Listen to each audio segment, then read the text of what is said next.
ही कृपा है।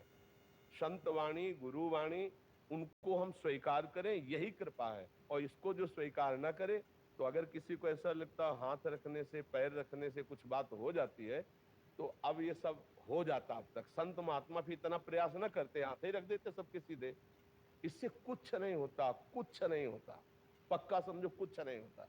जैसे लोग कहते हैं ना हाथ रख दो, जबरदस्ती हाथ पकड़ के रखवाते हैं, ऐसे हाथ रख दो, और जैसे वो चिन्ह बनाया जाता है ना, और उससे तेज निकल रहा, सामने पड़ रहा है, ये फिल्मों में होता है, ये नौटंकी नाटक में होता है, ये ऐसे नहीं होता।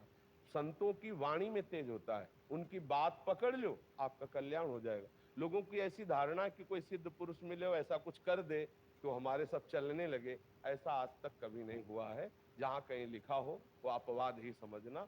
जब तक मन वचन कर्म से भजन में नहीं लगोगे, तब तक कुछ भी नहीं बनने वाला, पक्का समझो। और जहां भजन में लगे तो सुर नर मुनि प्रसन्नता ऊपर, सोई विजयी विनयी गुण सागर, अताश सुजस त्रैलोक उजागर। खूब नाम जप करे, अपने आप सब महात्माओं का आशीर्वाद, सब सिद्धियां, सब वैभव, सब कुछ प्राप्त हो जाएगा जब भगवान प्राप्त हो जाते हैं। पर नाम जप करना पड़ेगा। प्राय लोगों को यही भ्रम है कि संत महात्माओं के पास जाएंगे, कुछ ले दे के काम चल जाएगा। नहीं, हाँ देव अपना मन और ले उनके वचन, अब आपका मंगल हो जाएगा। भगवान ने यही मांगा है, मयि वो मन आधत्स्व मई बुद्धि निवेश है।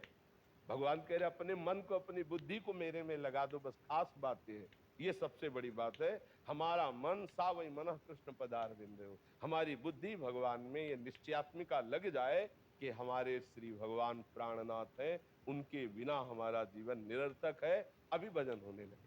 पर हमारे प्राणनाथ तो विषय भोग बने हुए हैं, हमारे प्राणनाथ शरीर बने हुए हैं, तो उन्हीं का चिंतन होता है। ये हमारी मानसिकता हमको भजन में नहीं लगने देती।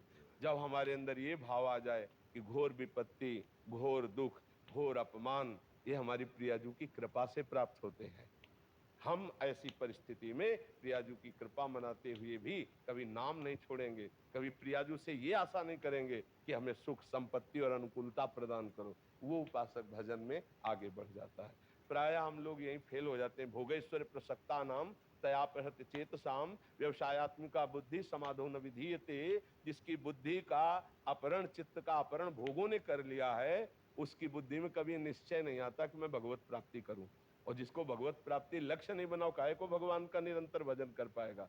अगर दो चार माला करेगा भी तो भोगों की चाह के लिए, अनुकूलता के लिए, समस्याओं के निदान के लिए, वो स्वाद नहीं आता भगवदानंद का।